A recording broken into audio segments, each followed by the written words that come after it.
عاشورہ کے دن کا روزہ رکھنا مکروہ ہے، اس دن کا روزہ جس دن انسان کو شک ہو کہ عرفہ کا دن ہے یا عید قربان کا، اس دن روزہ رکھنا مکروہ ہے۔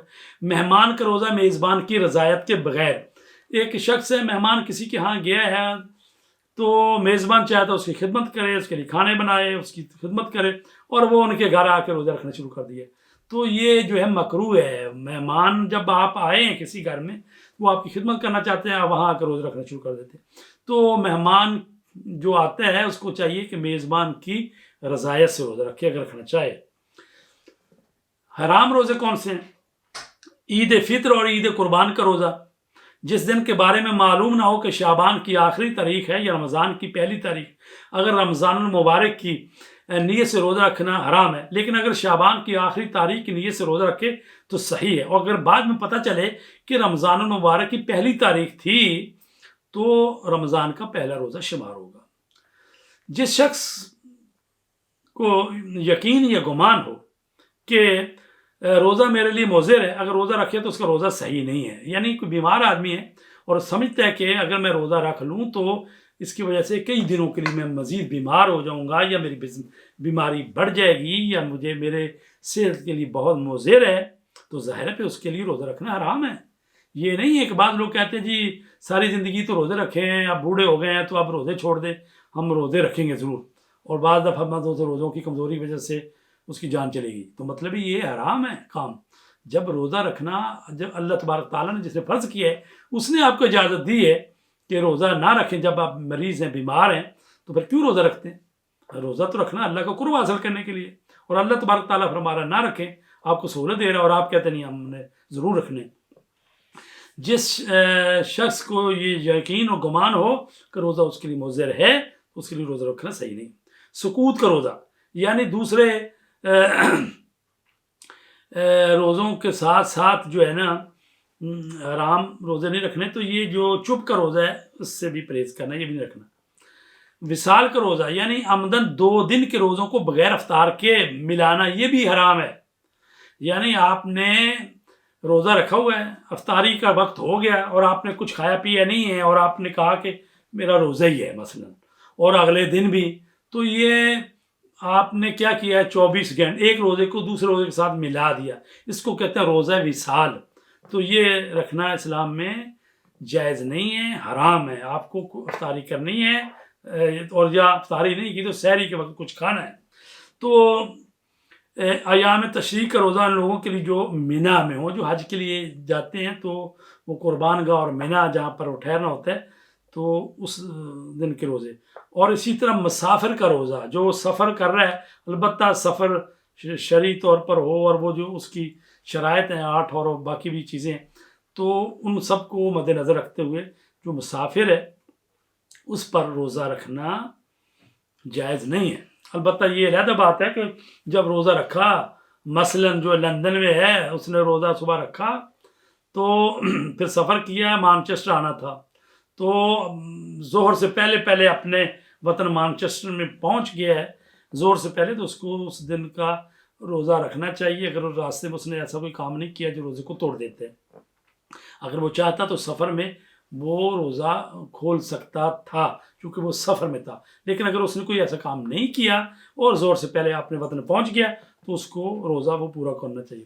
اور جن افراد پر روزہ رکھنا واجب نہیں ہے وہ کون سے لوگ ہیں؟ بوڑھے افراد اور ایسے مریض جنہیں بیماری کے ٹھیک ہونے کی کوئی امید نہیں ہے، اگر روزہ رکھنا ان کے لیے مشکل ہو تو ان پر روزہ رکھنا واجب نہیں ہے، اور ان افراد پر روزے کا قضا بھی واجب نہیں ہے، لیکن ضروری ہے کہ ہر دن کے بدلے میں 1 مد گندم جو کسی فقیر کو دے دیں۔ عزیزان گرامی، قرآن مجید میں ہے کہ جو روزہ نہیں رکھ سکتے، جن پر مشقت ہے، وہ 1 مد طعام جو ہے وہ کسی مسکین فقیر کو دیں۔ مد طعام ہوتا ہے 3 پاؤ گندم ہوتے ہیں، یہ خوراک ہوتی ہے، تو عزیزان گرامی اس کو کہتے ہیں فدیہ۔ اور جن لوگوں کو مثلا اس سال کچھ پرابلم آ گئی ہے، بیمار ہو گئے، لیکن بعد میں رمضان کے بعد ٹھیک ہوگا، ان کو روزہ رکھنا چاہیے۔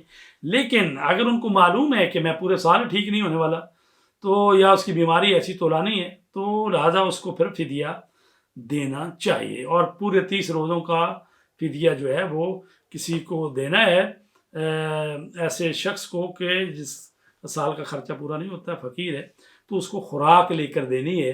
اس کو مطلب یہ نہیں کہنا یہ کپڑے بنوا رہے، نہیں، اس کے لیے کہا گیا ہے کہ کھانے پینے کی چیزیں اس کو لے کر دینی ہے، یا اس کو دے دیں کہ وہ خود آپ کی طرف سے وکیل بن کر وہ چیزیں خرید لے. تو اس کو کہتے ہیں فدیہ، یعنی خوراک لے کر دینی.